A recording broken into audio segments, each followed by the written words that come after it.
Discussion. Madam Secretary? Brian Singlewood. Aye. Brian Junior. Yes. John Kessler. Yes. Gary Patrice. Sharon Lee. Yes. Kelsey Haskell. Yes. Matt Rose. Yes. Gary Coleman. Yes. Bill Brinkman. Bob Walters. Ron Russo.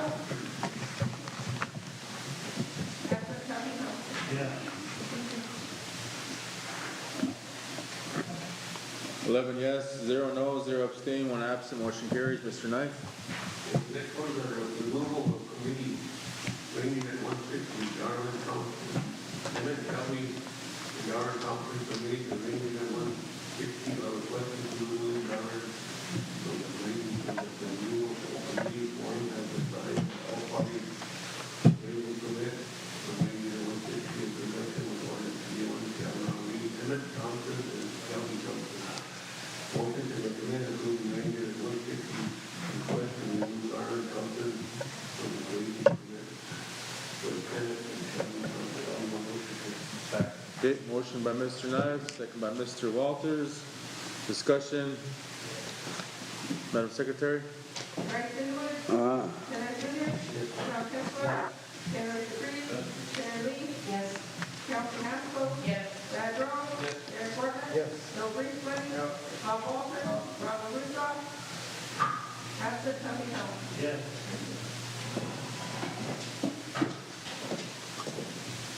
Eleven yes, 0 no, 0 abstain, 1 absent, motion carries. Mr. Knight?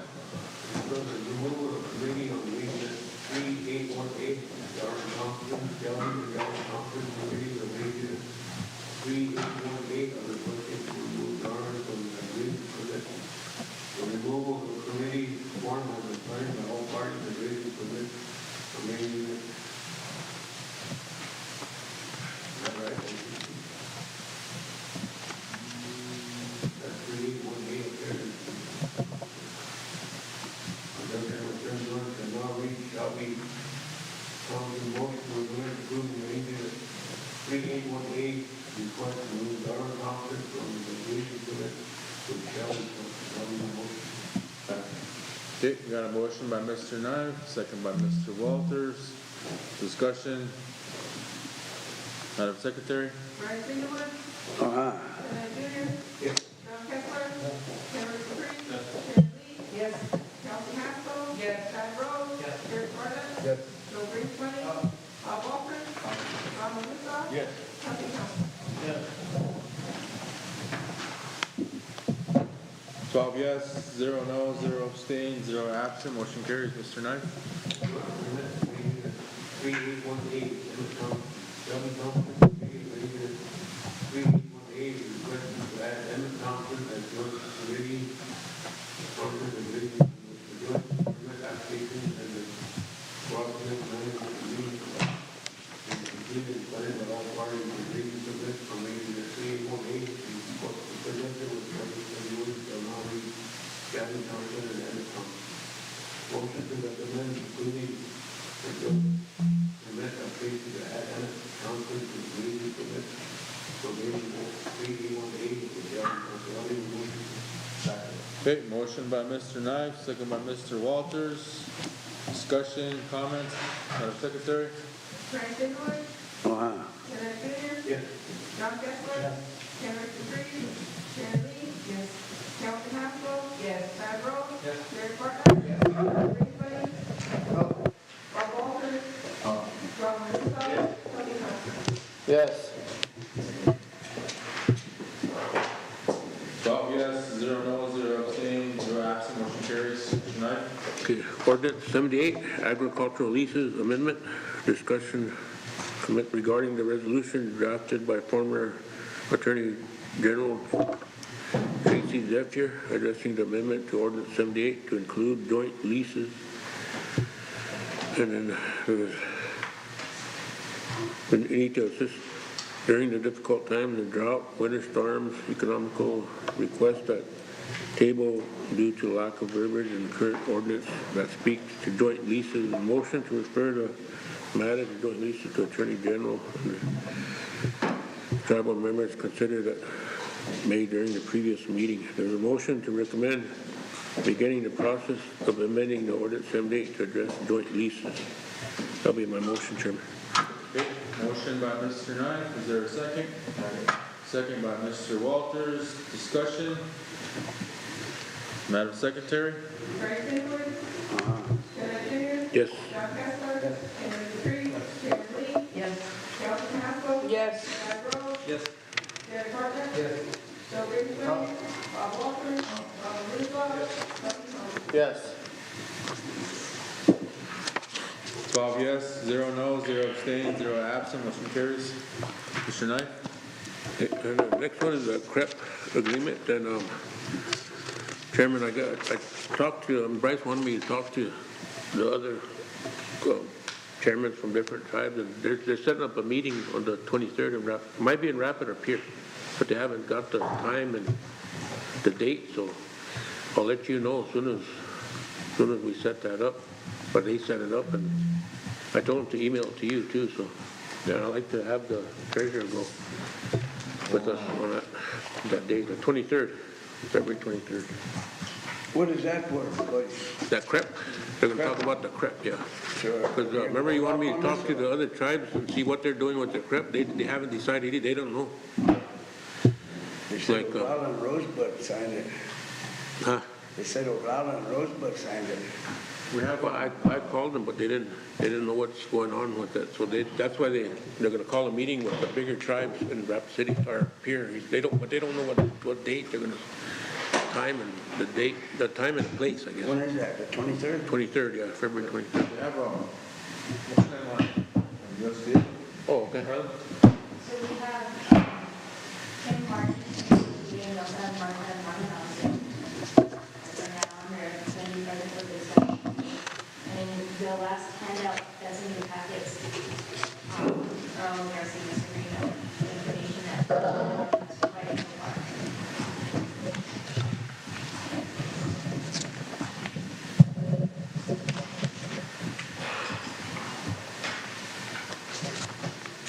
everybody's in there.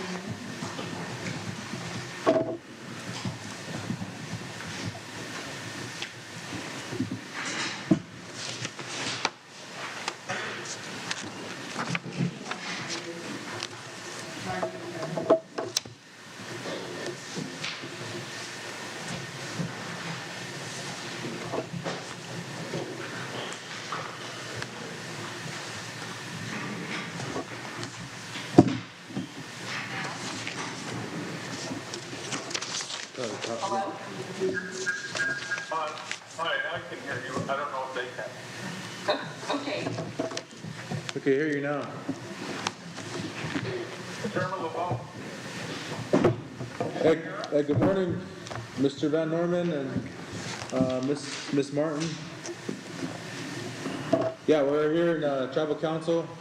We have, we have our land, minutes, and we're on the, I think we went silent again, didn't we?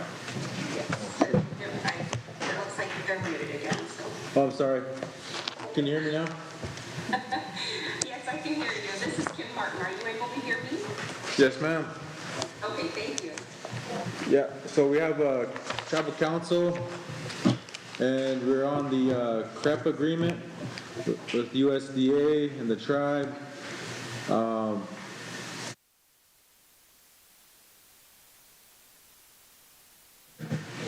From USDA, and also Mr. Van Norman, the tribal attorney. Council, do you have any questions at this time regarding the CREP agreement? You should all have a draft in front of you. It's attached to the minutes. I got a couple. It's up to 1.5 million acres, and they would do the, I think the main part of it is the rotational grazing and water development.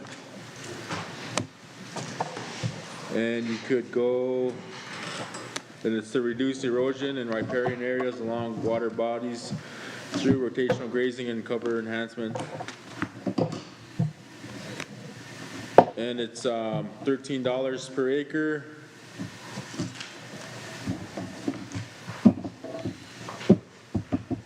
Go ahead, Mr. Underwoods. Yeah, on the document itself, but then before I get on the document, I got a question on page 4. Do any of you have an update on that RCAP lawsuit against the Packers that came out a couple years ago? That they found out the Packers were getting, I think, 500 more, and then the producers were shortchanged. So they went ahead and filed a lawsuit. Does anybody have an update on that? And then the agronomy draft ordinance that we got in place that would exercise regenerative soil practices. We need to move on that, Mark. On the other one, on page 4, 3, on that, maybe cash in-kind contributions or technical assistance as determined by CCC.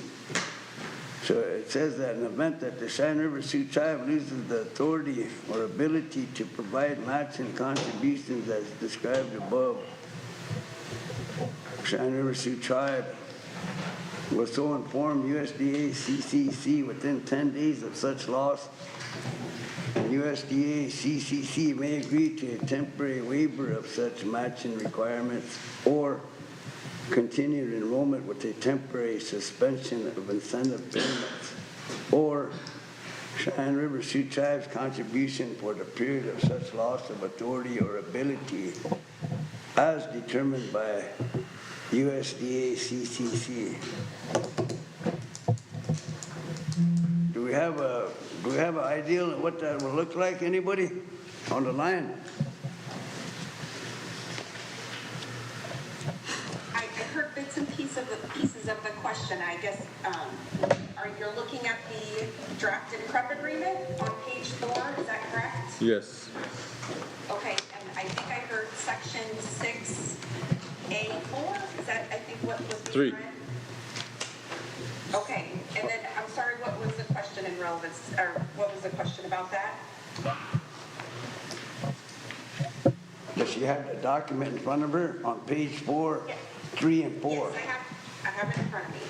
What was your On page question? 4, 3, and 4. Just a question about 3 and 4. You want to be more specific? Regarding that in-kind contribution, what does exactly that look like? I know we need to determine that, but what is the CCC regarding number 4? The CCC stands for the Commodity Credit Corporation. It's USDA. It's the Farm Service Agency, and that's kind of our mechanism for payments, is the best I can understand or describe. But it is essentially USDA FSA is the CCC. As far as the in-kind contributions, they can be outreach. They can be time spent, the tribe's time spent helping with monitoring, administrative staff to help facilitate the CREP agreement. It can be a number of things. Can she speak up a little? Chairman, could you have her speak up a little? Can you speak up a little bit, Ms. Martin? Sure, yeah. The in-kind contributions can include a number of things. It can be, outreach that the tribe does with members, education. Could be time spent doing monitoring of the acreage that's enrolled in CREP. It could be the cost or the administrative staff that's helping facilitate the CREP. It can be a number of things, the in-kind contribution. We just have to be able to quantify it to be able to compare it to what the federal commitments are. So what would be the monetary value of the time spent doing the monitoring? So if you've got individuals that are being staffed or being paid to do or help the tribe with the monitoring, what is the cost associated with that? And, you know, we just have to find a way to quantify those contributions in terms of, like, just to compare to what the FSA commitments are. And we can help with that.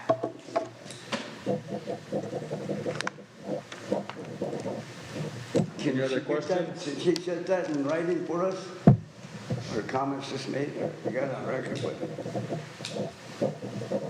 I'm sorry. Can you put that in writing, just kind of what you, summarize what you just stated, Ms. Martin? Yeah, I sure Maybe can. Can you just email it to Mark and then you can get it to us? Yes, I'm happy to do that. Okay, is that it, Mr. Underwoods? Thank you. Got Mr. Thompson and Mr. Russo? Mr. Chairman,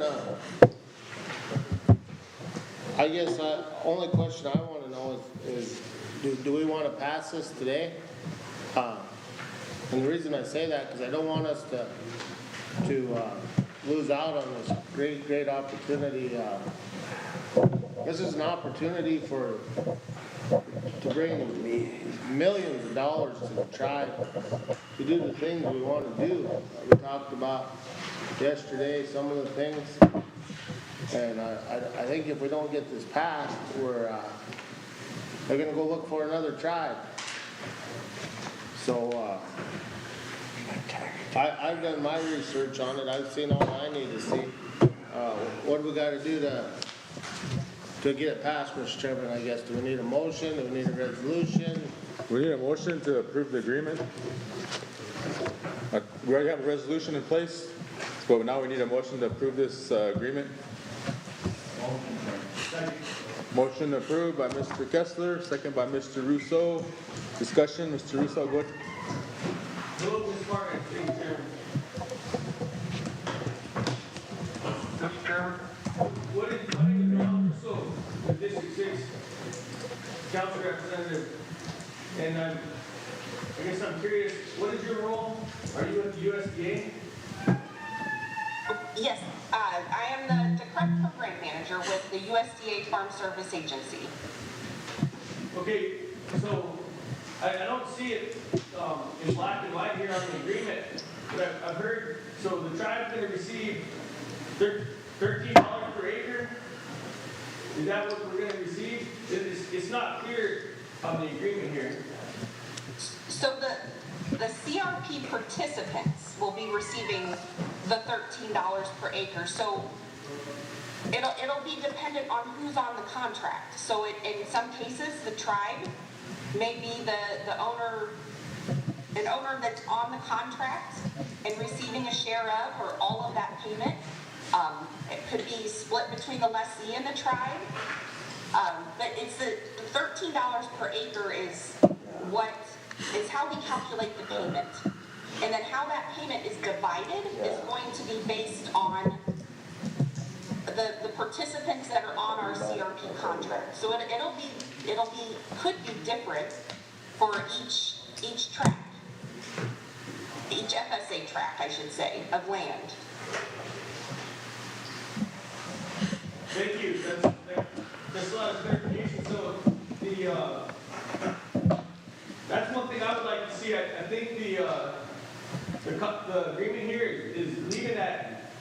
I mean, that's pretty important information that should be on this agreement in verbatim, and it's not on there, and that opens the door for a lot of ambiguity and issues within our tribe. So one of the issues I have is like with the EQUIP program, they're supposed to be doing land improvements, but there's no checks and balances. So if they get money to make the land improvement, there's no conservation officer going out there and verifying that these improvements have been made.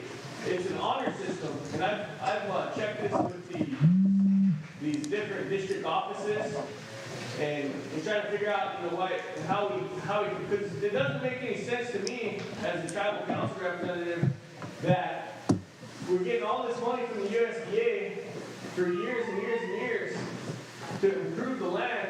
So you think that if we made the land improvements like we were supposed to, the value of the land should be increasing. But it's not. We've been stuck in the same lease rate for several years, and with no there's no, light at the end of the tunnel. And we're in a position now where we can't even effectively function as a government because we got so many funding shortfalls. Our law enforcement's underfunded, our education's underfunded, our transportation's underfunded. We just have funding shortfalls across the board.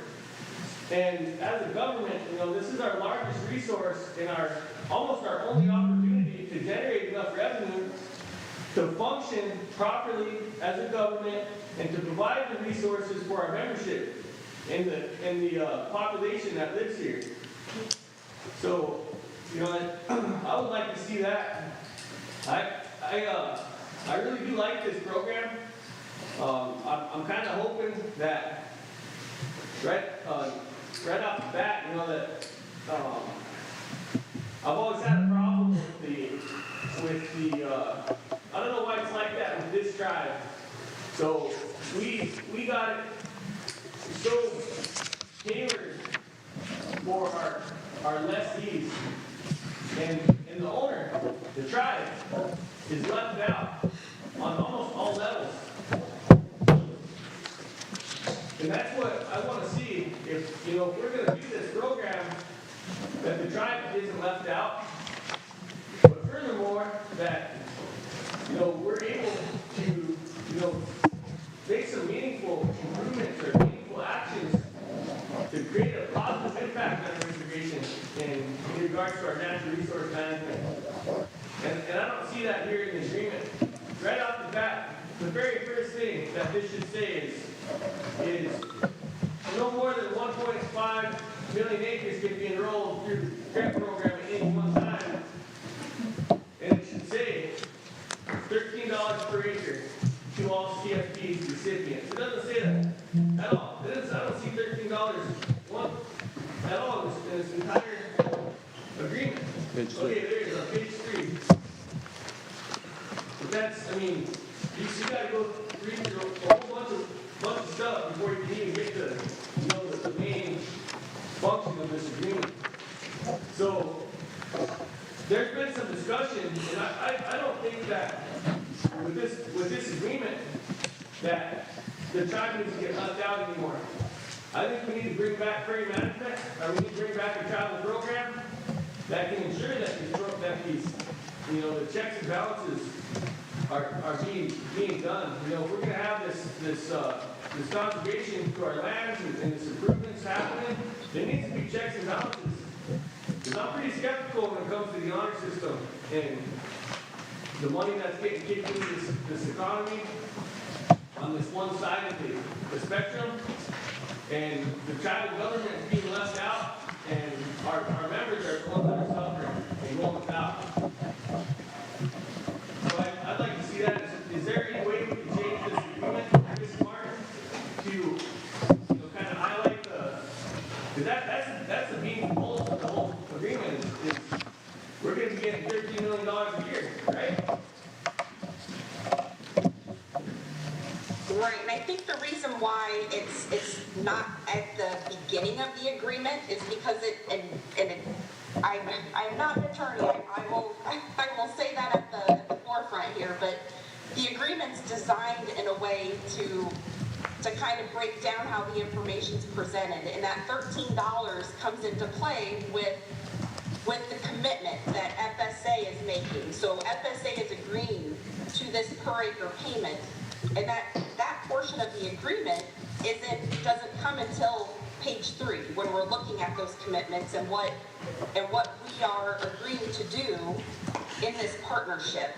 I can see if we can add some language that maybe specifies that the payment is split amongst the CRP participants, so there's an understanding there. But I will tell you, throughout the document, there's lots of references to, according, determined by CCC or based on FSA national directives, or there's other references similar to that throughout the document. That ties into our FSA procedure, which links in, how we divide payments, how how we determine eligibility, and how we evaluate each one of these offers that come in. So, I mean, we don't necessarily spell it out in the agreement, but it's there. We've got procedure in place that is designed to take all those considerations and make sure that they are enforced at our local county office and implement. Yes. Okay, can I jump in for a second, Mr. Chairman, is that okay? Yeah, speak up, Mark. We can't hear all that you're saying, we can hear you. But I take it that we're talking about allocation of funding between the tribe and lessees and how that would work out. And that's something that we can work out subsidiary to this agreement, and we can have council action that clarifies that. And this is basically providing a framework to do a further agreement with regard to the specific parts of the land. And this doesn't automatically apply the CREP to any particular parcel of land, but establishes a framework. And if the lessees are going to receive some funding under this, with the division of revenue that comes in for tribal land, then they can also be taking on some of the in-kind contribution and some of the services for that, because they'll be part of the contract that relates to the particular range unit land. So that all works in as a subsidiary agreement under this. And I think if you can approve this contract with any necessary technical amendments, the chairman can get it done in a timely way. And the other two tribes that were the model tribes, Rosebud and Oglala, have already signed substantially similar agreements.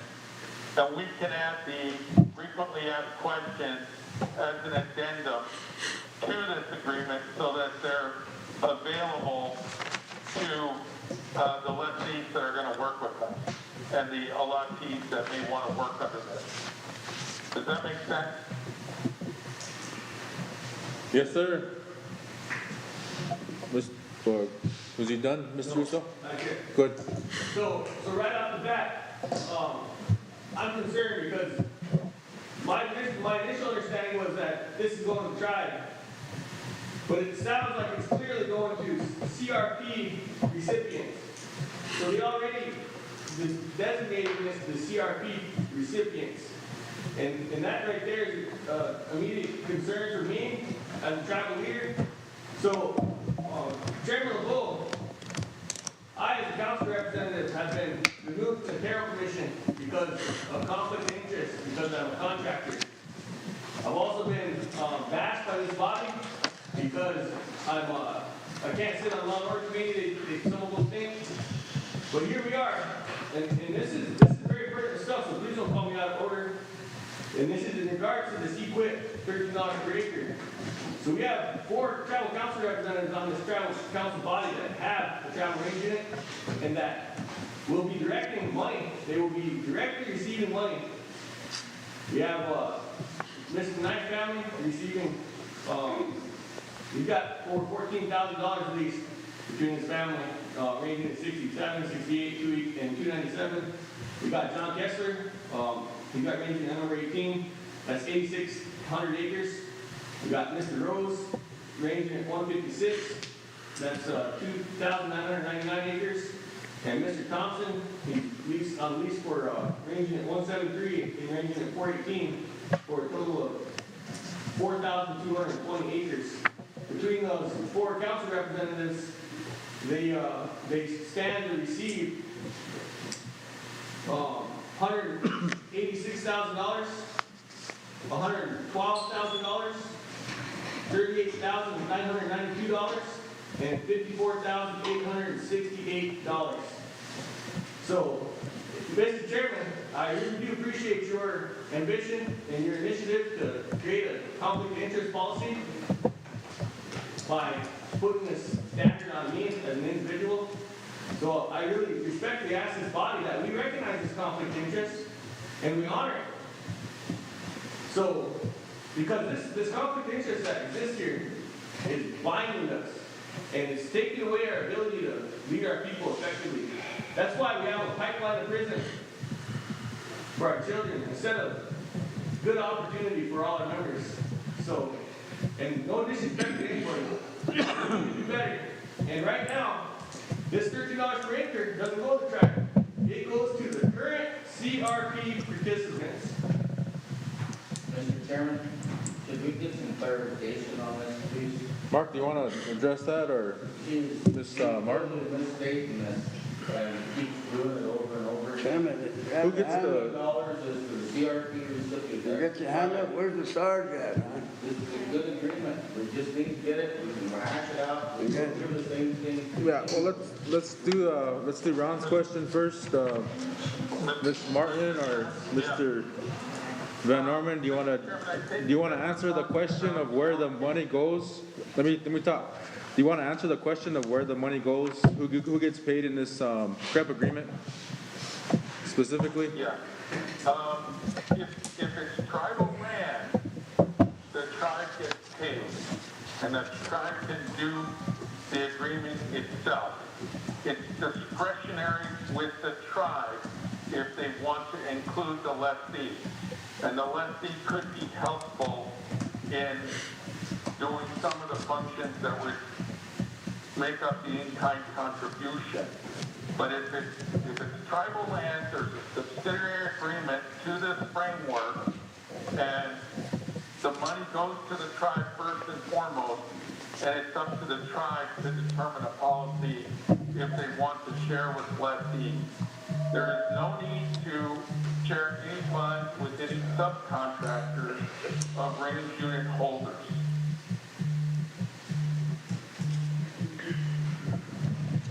But I just want to clarify, I think it's a great program, but the immediate issue I see, Chairman LeBeau, is that the current CRP money goes directly to the lessees. And that's, And let me, I yeah, don't want to interrupt them. Yeah, go ahead, Ms. Martin. When I say CRP participants, I'm speaking very loosely. I mean, a CRP participant can include a landowner, the lessee. It can include other tenants that are associated with that tract of land that's being enrolled. Our CRP policy requires the landowner be a participant on every CRP contract. Whether or not they take a share of that payment, that is a decision that's made between the landowner and the other participants that are on the contract. The lessees that are associated with the land that's being offered for enrollment, we do ask that they be given the opportunity to participate, but there is no requirement that they be on the contract and that they receive a payment.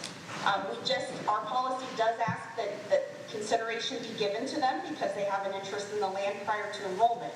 But those payment shares, how they are divided between the participants on our contract, that is between those participants. So if the tribe as owner is offering the land and there is a lessee that is interested in participating, how those payments are split up is between the tribe and the lessee, or however you all decide to do that. So they can be split 50-50, or 60-40, however it's decided. And it can be different on every contract.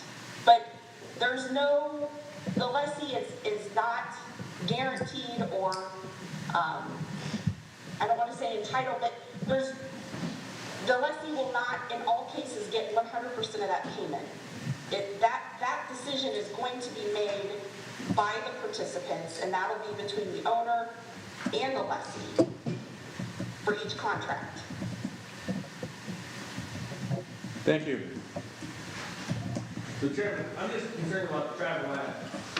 I really appreciate, the freedom for people to do with what they want, with their own belongings and their own self. But the tribal land, and this is this is why I'm not gonna be able to support this action, because it doesn't, it's given it to the CRP participants. Clearly,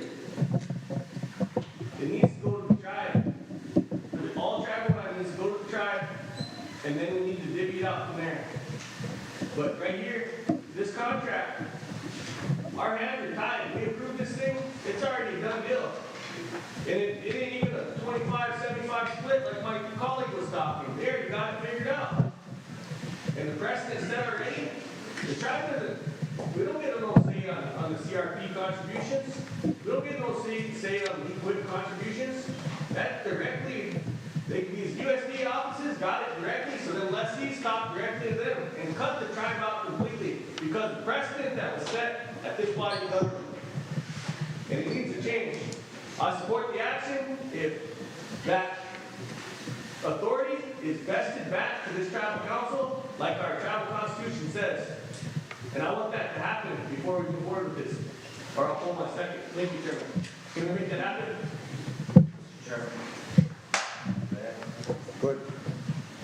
Ms. Martin? I'm sorry, I did not hear the specific question.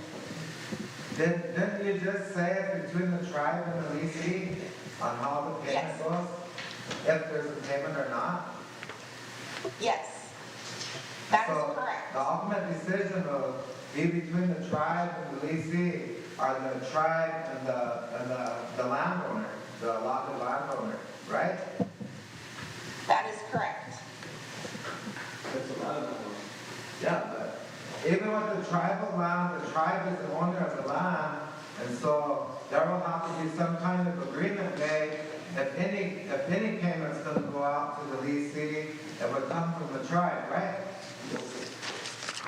That could be one way of doing it, yes. And I guess I want to be clear, the CREP agreement, like Mark said, the CREP agreement is simply setting the framework. It is not in any way saying, this agreement itself is not saying this is how the payments are going to be issued. Like the tribe's getting this or the lessee's getting a certain amount. That's done separately with the CRP contracts, the agreement itself is just setting up the framework for the contracts to happen. And that's where payment shares can be specifically negotiated or if you all want to decide, this is how all the payments are going to be split up on tribally owned land. But the CREP agreement itself doesn't dictate that. It just simply says we will pay $13 per acre for the land that's enrolled. It doesn't say how those shares have to be divided out. Thank you. Mr. Underwoods? Yeah, again, to the USDA representative, January 26, 2021, President Biden came out with tribal consultation and strengthen the nation-to-nation relationship. And he mentions climate change in there. So we got to get the biggest bang for the buck. If USDA is aware that we have a treaty, right? Ms. Martin? I did not hear the question. I apologize. The question was, does USDA know that the tribe has a treaty with the United States? She don't. Yes, we do. She don't. All right, just a little background, because most of USDA, most of federal agencies, when they come into their positions, are quite unaware of our treaties. 1851 land-based treaty and 1868 treaty, which was totally violated. Good thing there's Article 12 in there that the 3/4 male consent was never reached by the United States government. So if you go back to the treaty, we have 4 bands here. The Minikozu, the Tazapchola, Siasapa, Wanupa. And during that period, it was pretty rugged because they took away our economy back in the 1870s. Bad time for us. There was a genocide of the Buffalo and genocide of the Lakotas. And now, regarding Maka, Makocha, Makpia na Makakile, Some of us, we still believe that there has to be honor when you speak of a treaty. Because if without the treaty and without our ancestors making that sacrifice for us, we wouldn't be sitting here under an Indian Reorganization Act that was forced upon our people. But if you look at the Indian Reorganization Act, Section 4, are you aware of that? And also our attorney, Section 4 under the Indian Reorganization Act and Section 19, those will apply. And right now, when they quit allotments in 1934, no more allotments. We should have went back to our Okolakichia, our brother and sisterhood organizations, societies, however we interpret it in English. But Indian Reorganization itself, when there's land buyback, which right now I believe there's over 1.2 million acres of tribal land and over 200,000 acres of allotted land. So we're one of the biggest land-based tribes in South Dakota out of the 9 tribes. And we have a high, I heard a report that out of KOTA just not too long ago that there's, and coming out of South Dakota legislatures, that the children living here in South Dakota, Lakota children, are living in poverty. The highest poverty rate in the United States. And when you come to the ownership of the land, then I'm talking of the ownership. And if you read the Indian Reorganization Act, it spells it out there that when there's a buyback of land that goes into tribal, then it's supposed to benefit cooperative associations. That has been totally disregarded. And my colleague, Mr. Russo, is hitting the nail on the head about conflict of interest. It was pretty heavy. Now we're getting some Lakotas on council that understand the treaty. And we got to fight this poverty, children in poverty, as elected officials. But you can hear that conflict of interest when people speak up right away without even raising their hand. You know, it's right here still. And I'm glad we have a chairman here that you know, he's young. I'll give him that. But, you know, I believe he's going to do right to address children living in poverty. There's 261 families that control this range units and farm pastures. I don't have the numbers of the farm pasture leasees, but we have to go back to addressing feeding the children.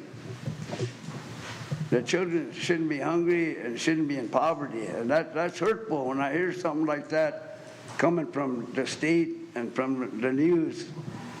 KOTA out of Black Hills. It's very disheartening when you bring this before this body here and it's totally ignored. So this contract should have LM in there as amendments, as my colleague has brought up. It should have amendments there and some treaty language regarding the background of how this land and this Makocha and how this 1877, 1887, and 1889 acts, which I believe are illegal, and yet this 1934 act was pushed upon us. If you know our history, when our leaders were farming here under the Indian agent who was a white man and, you know, was totally disregarding our way of life and connection to the ground and earth. We call it grandmother, mother. That's how sensitive we are. We're getting away of being sensitive to our grandmother and mother. And we're totally ignoring children living in poverty. And those need to be addressed, and we need to address those. So if we're going to use our land, it says Cheyenne River Sioux Tribe here. what I read you on in kind. Cheyenne River Sioux Tribe means all of our members. So I'm hoping just to give you some background because, like I said, a lot of federal agents, even senators and House reps, don't know nothing about tribes, don't know nothing about treaties because they don't have that in their state. I learned that in October of last year when we took our veterans issues there. And I found out through talking with them that they're totally unaware of us.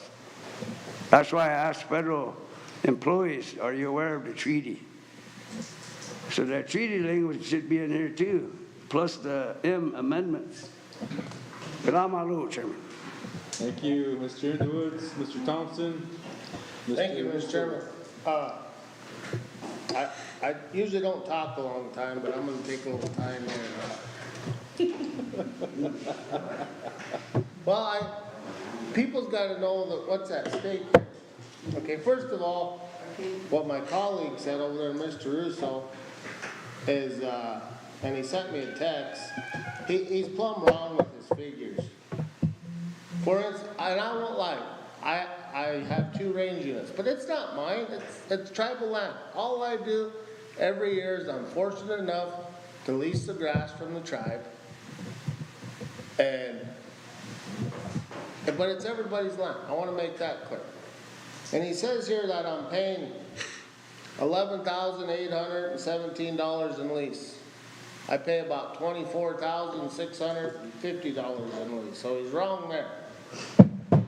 Secondly, if you go back from the time our tribe was in existence,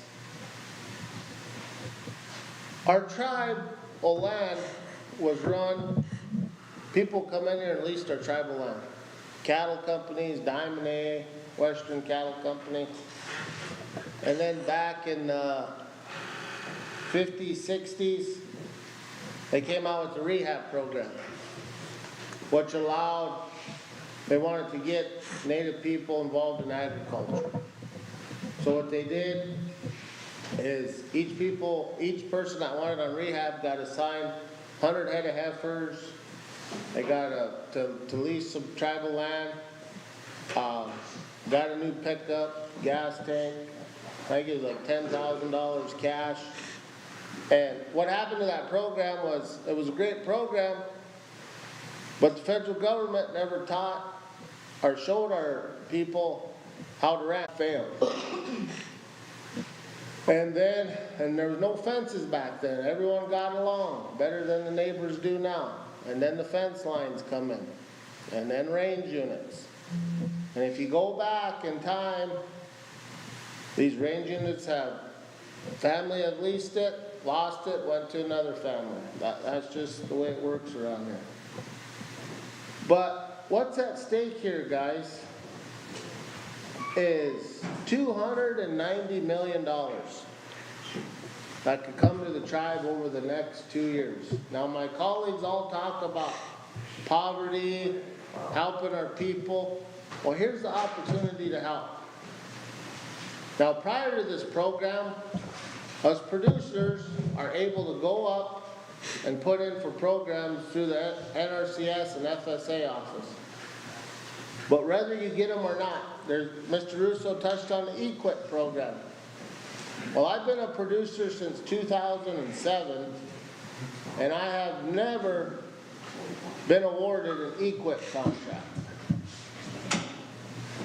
I did get approved for a new dam that was cost shared through the NRCS office at 70%.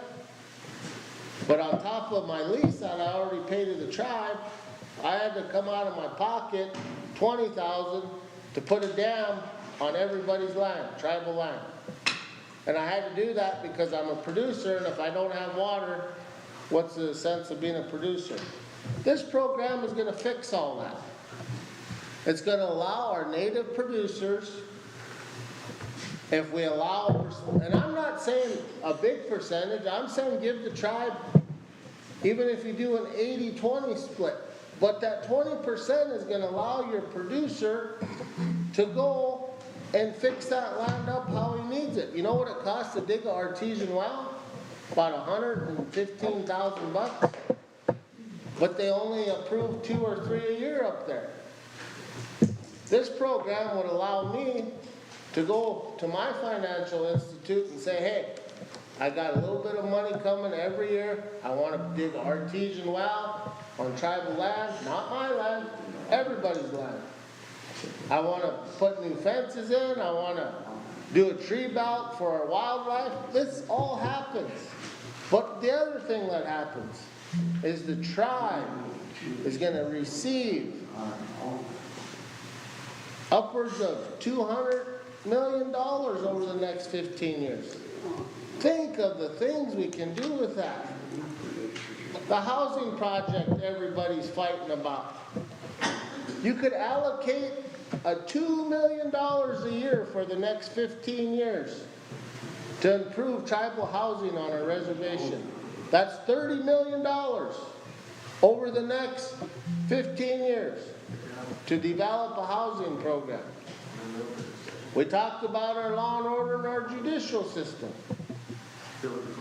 You could allocate $1.5 million every year for the next 15 years to our law and order system.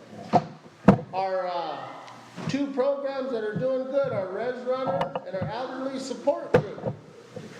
This program could make them permanent tribal employees. Job security. We talk about our elderly.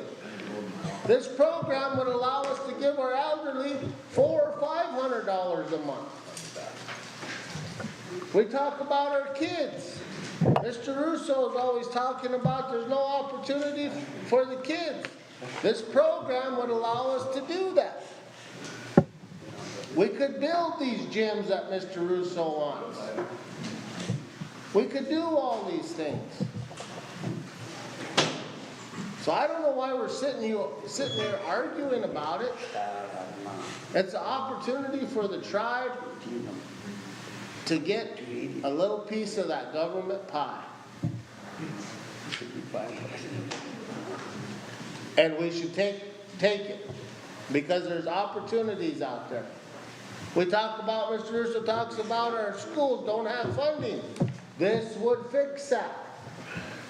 You allocate $1 million a year for your schools. I just did the numbers. At a 70-30 split for the tribe gets 70%. It's an extra $13,650,000 a year on top of what you're already getting in tribal leases. So every year for the next 15 years, the tribe's going to receive $204,750,000 on top of what they already get in their tribal leases, which is $5.6 million. So over the next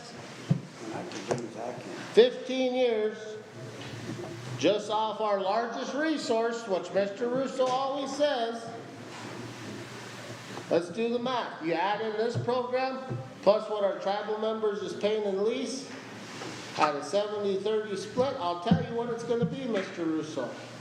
Instead of being $84 million, which we normally get, I'll tell you what it's going to be. You're always a number guy, so I'm going to shoot it to you straight.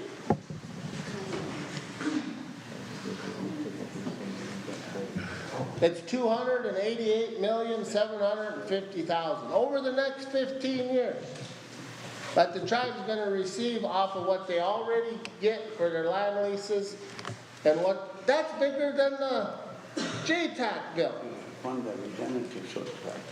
Just think of the things we can do with that money. We could help everybody. But what you got to understand is that the producers still got to be out there. They still got to operate. We're going through the biggest drought we ever had. I don't have no water. I was hoping for a bad winter, it didn't come. So now if there's no water in my dams, because that's the only water resource I got, I either have to take my cattle someplace else and rent grass, still pay for the tribal range in it though, because that's the law, and I'm gonna keep paying it, but I won't be able to use my tribal land. But this program would allow me to go dig an artesian well. Still take money out of my pocket to dig it, but it helps because you can't go up there because you're in a pool with everybody and only 2 or 3 get funded a year. This allows the producer to do the incentives themselves, to fix tribal land, to improve tribal land. We always talk about, Mr. Underwood's always talks about Land Restoration Act, or well, every once. Well, we could go buy it back ourselves with some of this money. There's so many good things we can do with this money. And I can't believe we're sitting here arguing about it. Man, oh man, this is something that every council on any reservation would like. And there's only 3. And they're all in the Great Plains that are getting this opportunity. Man, oh man, there's so many things we can do with this. Them things I mentioned, don't you want to do? Don't you want to keep them programs permanent employees? Don't we want to fix our law and order and give them more money? Don't we want to help our elderly? Don't we want to build elderly roads with some of this money? Those are all things we can do. Because we're flying over to DC, but no one's bringing no money back. They're wanting to give it to us right here. And we're sitting here arguing over it? I could go on and on. I'm not going to do it, Mr. Chairman. But those are just my comments. This is a once-in-a-lifetime opportunity. And what we're hoping happens is it's a revolving program. So when the contract ends in 15 years, bam, we just roll into a new one.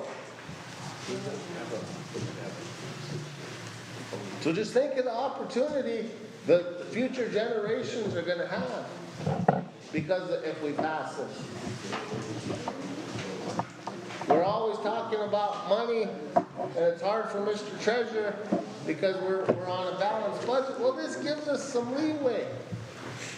It allows an extra $13.5 million every year in your general fund to do stuff with, to keep those people hired, to up the elderly grants, to up the school clothes grants, to up the loan department to loan money to our members that are less fortunate. This stuff happens with this action.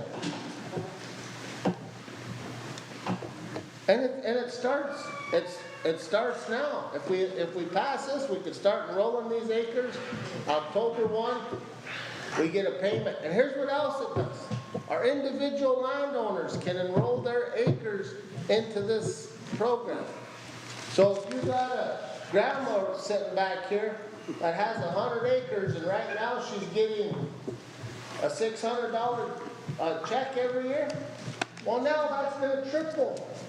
So instead of getting $600, she's going to get an $1,800 check. So it allows our individual landowners to get more money too. It's just a good deal, once in a lifetime opportunity for our tribe. And I can't believe we're sitting here arguing about it. I mean, there's so many good things that we can do with this money. Mr. Bartlett's always talking about a water park. Well, bam, there's your avenue for a water park. Hell, let's build 3 of them. One on the east end, one on the west end, and one right here in Eagleview. This allows that kind of stuff to happen. Not just talk about it. Mr. Bartlett wasn't in here, but I was talking about the housing program. This could make a 15-year housing program. Even if you did 2 million of it a year, that's $30 million over the next 15 years to pump houses out. Good houses with a basement under it. You know? Not a trailer house, a real house, stick house, that'll last 100 years. Those are all things that this program's gonna do. So I think we need I'm in favor of it, I think it's a good thing. I just can't believe I got colleagues, and Mr. Russo, you're my colleague and I respect you. But when you say something about another colleague, make sure your facts are right. Okay? I pay way more lease than that. And if the tribe raised it, I would pay that too. But get your facts right. Okay, that's all I ask. Thank you, Chairman Thompson. I got Mr. Kessler, Mr. Russo, Mr. Underwoods, and we're going to call for the vote.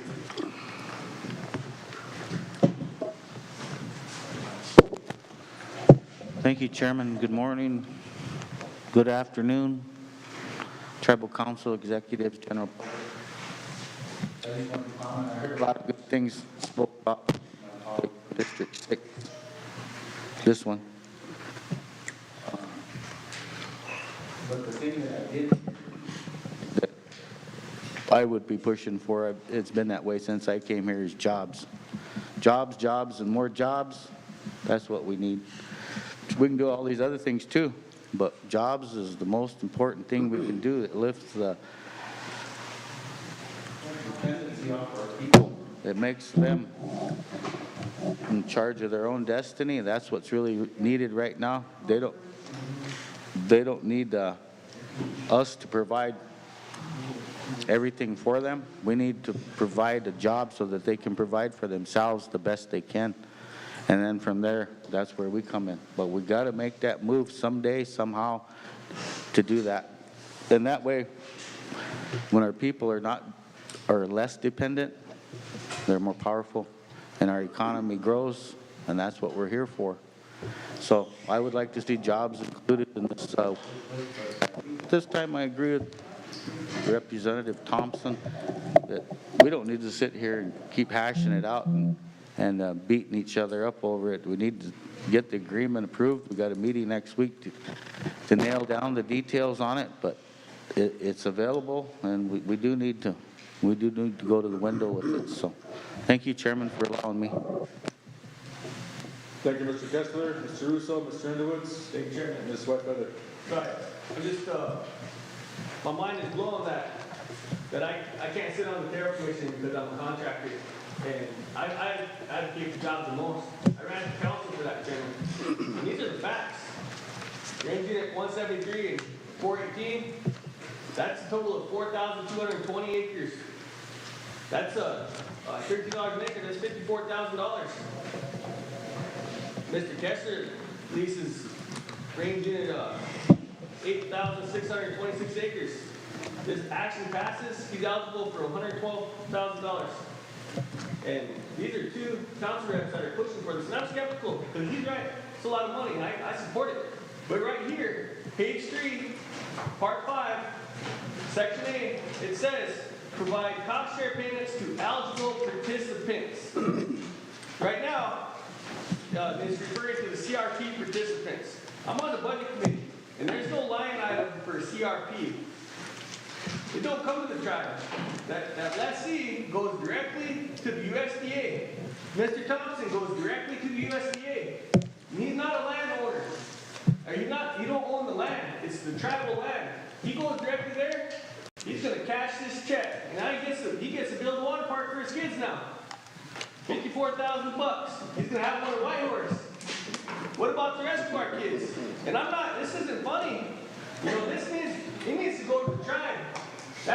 So I would respectfully ask, Mr. Chairman, and it's the lady said, yeah, we can do it that way. But we don't. There's precedent set that the lessees go directly to the USDA for the tribal ranges. We don't even go through the tribal council.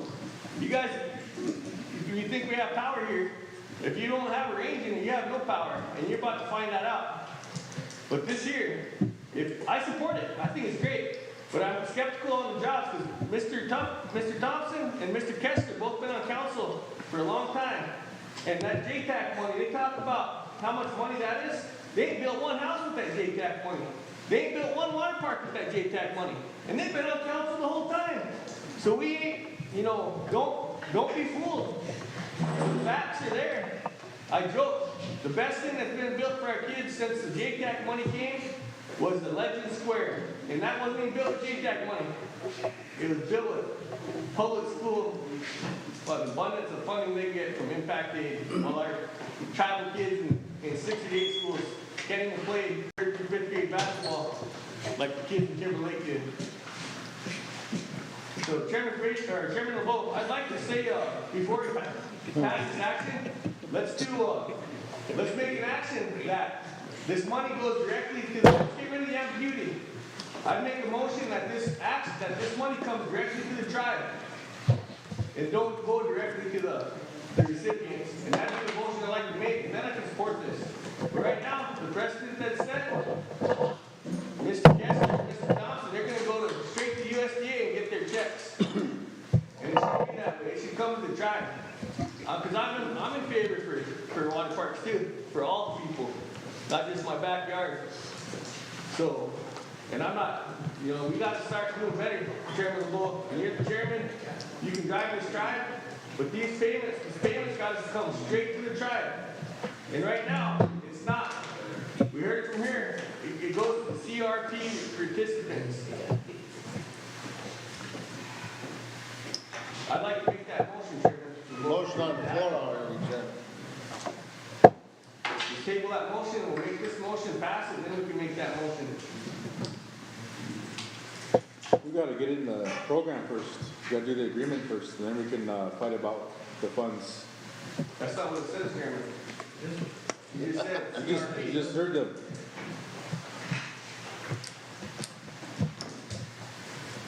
Mr. Underwoods? You done? You done, Mr. Russo? I'm not done because it's gonna go straight to the CRP participants, like the lady said. Who's on budget committee? Do you see a line item for CRP recipients or CRP money that we get for the existing CRP program dollars? You don't, because it goes directly to the lessees. Mr. Russo, there's not a CRP program for tribal land. It's only for individual landowners. That's why we're doing this. Then it goes to the So it tribe. allows the tribal land to be a opportunity to enroll it in. There ain't no tribal Let's talk about acres. equip then. How can a lessee who's not a landowner go directly to the USDA and get their equip money? Because we got a grazing permit. Okay, so that's the same answer. So now you're gonna go get your $54,000 check because you got a grazing permit. You don't get no 54. Didn't you hear what I just said? Eligible. I said I got approved for a dam, but I still had to pull money out of my pocket to pay for it. They don't pay for it 100%. Clean the wax out of your ears. Chairman, You Chairman, don't get, you go don't on. make money Chairman. off of it. Let's Where's move on. the sorry, Mr. Chairman? Underwoods, and then we'll call for the vote. To Miss Martin there, if you can hear me, and to our attorney, we need that agronomy draft, we need that review, because that agronomy draft spells out regenerative soil practices. And we're in a drought, and the great creator of all, and our grandmother, Mother Earth, are telling us things right now. The signs are all there. And you heard me say land reform begins with elected officials. But on page 2, program elements, it has USDA, CCC, and San River Sioux Tribe agree that on A, it has certain agreement provides for the enrollment of up to 1.5 million acres of certain environmental sensitive acreage. And then it goes on to say that the CRP contracts for land enrolled or re-enrolled to the CREP or crap. Is it CREP or crap? Because that's what I heard a USDA official call it, tribal crap. It says a period of a minimum of 10 years and not to exceed a maximum of 15 years. And then C, it says the eligible practice for this CREP is CP88, permanent grasses and I can't pronounce that, but I think those are beans. Legume. Anyway, I want to, and then D, it has to be enrolled to practice CP88. The land must have an existing grass cover at the time it is offered for enrollment and meet all the eligibility criteria to be enrolled in CPR as grassland in accordance with FSA National CRP directives. And then E, it says only tribal land is eligible for enrollment under the CREP. Tribal land is defined as land either owned by the Cheyenne River Sioux Tribe over 1 million acres or owned by a member of the Cheyenne River Tribe, which is over 200,000 acres. So it doesn't say and or. So legally, it's either the tribe or the member. And that's how it's written here. So you should add and there, and or, and/or to make it more that the tribe and the allottees. Because right now it's either or. And then it has that the eligibility to enroll or re-enroll 100% of the land per CRP contract. G, okay, G is all approved conservation plans, and then you got your CFR Part 410, FSA National CRP directives, you got the NRCS Field Office Technical Guide, and then you have specifications under those directives and the FOTG and this agreement. So can you give us an update on the CP88 and then on the conservation plans?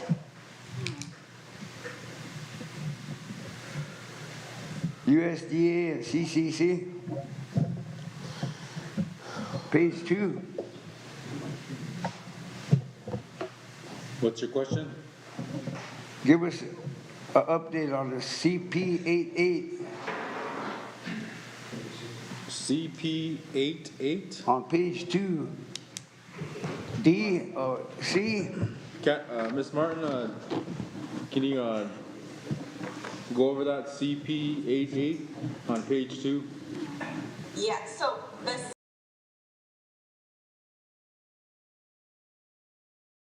FSA, all of our CRP practices have numbers. And so CP88 is the practice that is what we use for grasslands, and it represents a conservation practice that includes permanent grasses and lagoons. So it's an existing stand of grass that is eligible to be enrolled in this prep. So the prep agreement just kind of ties in, it's referencing an FSA conservation practice that will be eligible to be enrolled in the prep, and then that is what will be listed on the CRP contracts, those individual contracts for each enrolled track, or, the different tracks that are enrolled. And I can send some additional information on that practice if you'd be interested in it, from our handbook, that might be, that kind of gives more detail if you'd be interested. If you can give us that fact sheet for tribal council representatives, that would be appreciated. And one thing I want to run by you guys that are on the call is this agronomy document based off the treaty and other authorities will start this regenerative soil practice with conservation, and you have certain environmental sensitive acreage.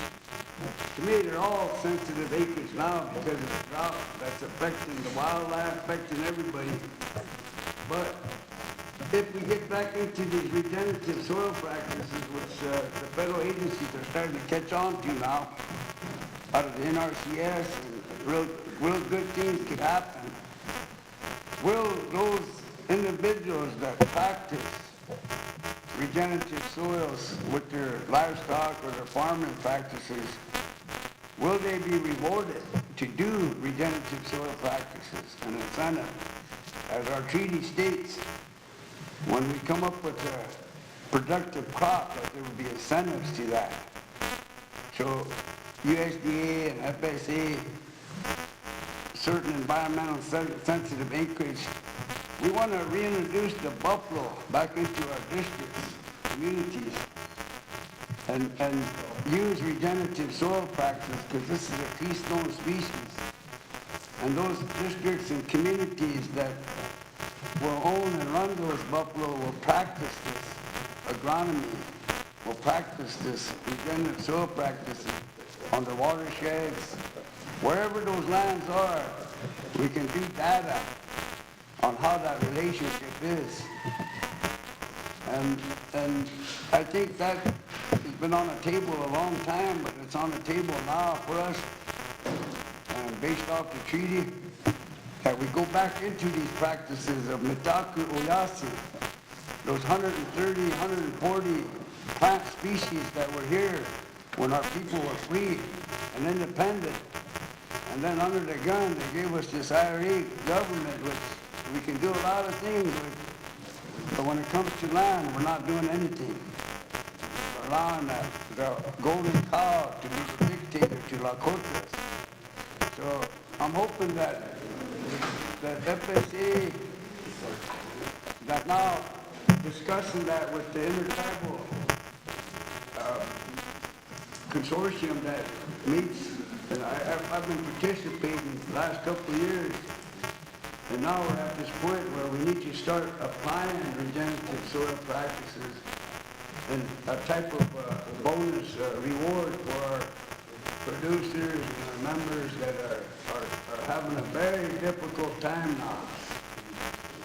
And 10 years ago, a lot of the family farm and ranches around the reservation here were going out of business, selling out.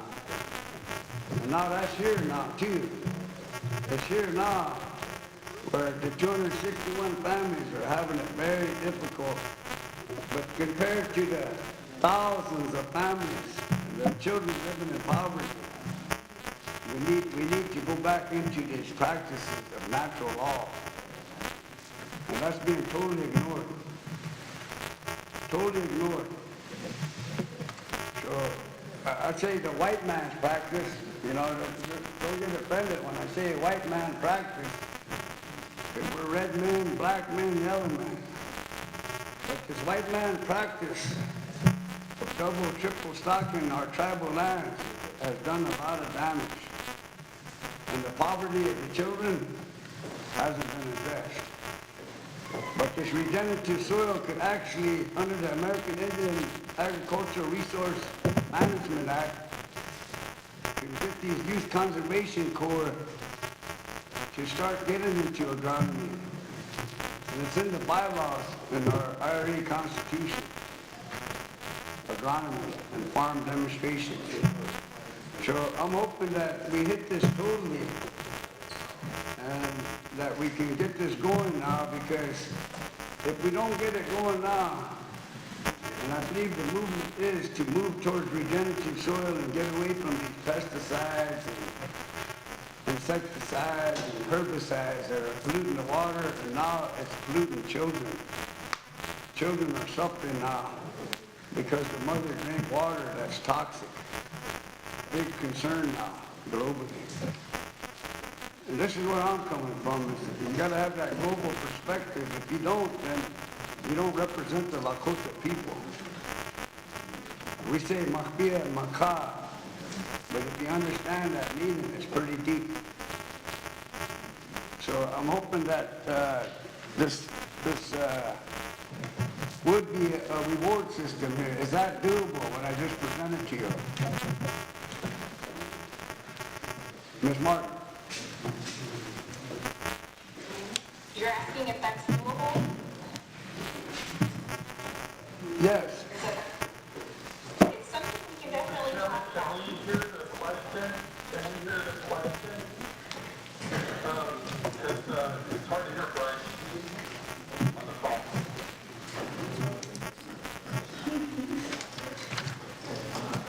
It's a TV up here. Yeah, he's just asking about the regenerative soil and using those methods to enhance the practices on the reservation. And an incentive to do it. And then some kind of incentive program to do it. Yeah, the program, the CRST program is intended to promote conservation and best practices.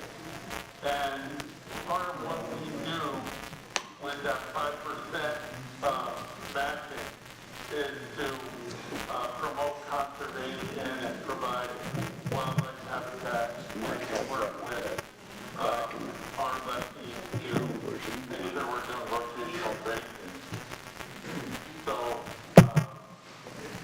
those things can be included, those things are included It's so fun. in the program. And The districts and communities to own buffalo or beef or to do this regenerative. Okay, thank you. Madam Secretary? Craig Federich, Abstain. Tim Knight Jr. Yes. John Kessler. Yes. Henry Dupree. Yes. Sharon Lee. Yes. Captain Haskell. Yes. Pat Rose. Yes. Derek Bartlett. Yes. Joe Greenwood. Bob Walters. Donald Russo.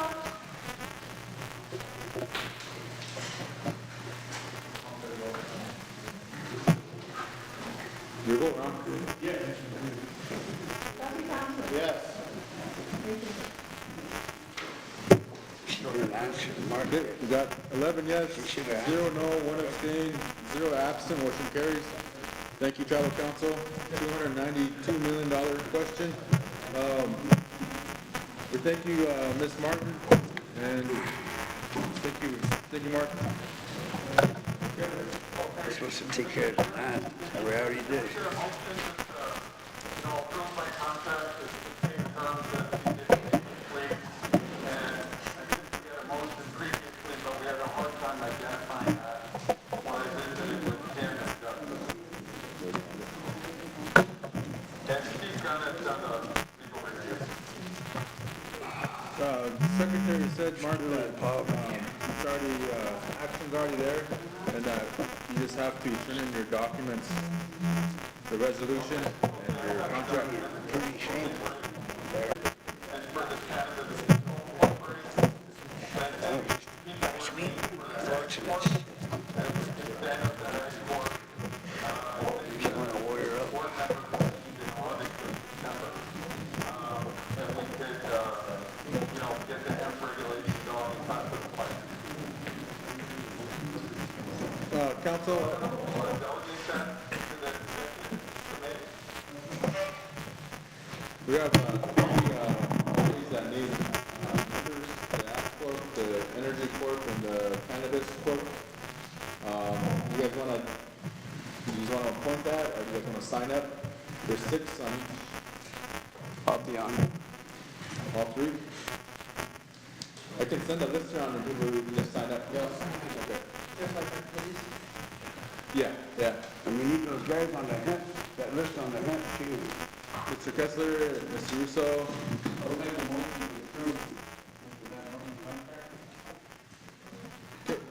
We got a motion by Mr. Kessler to approve Mr. Van Ellen's contract, pending the documents, resolution, and the contract, legal review. Second by Mr. Russo. Madam Secretary?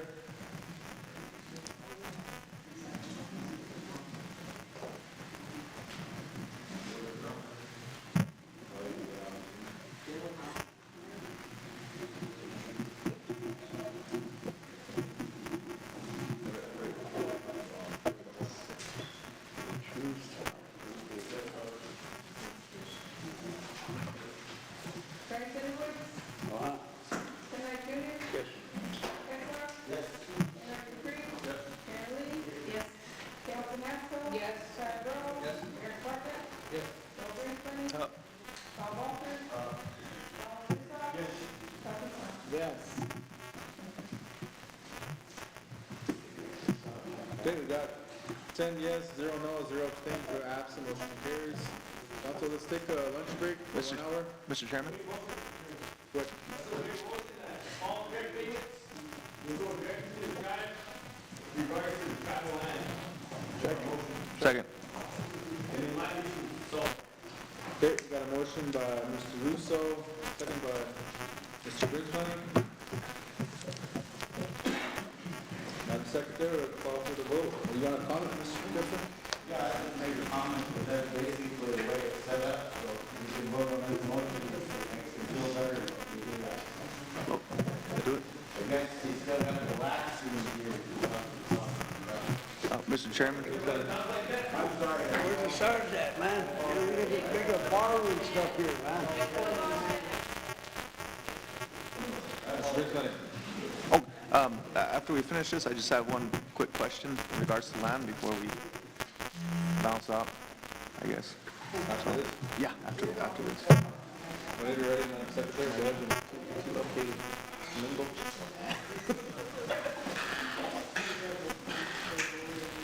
You got a ring to hang in there.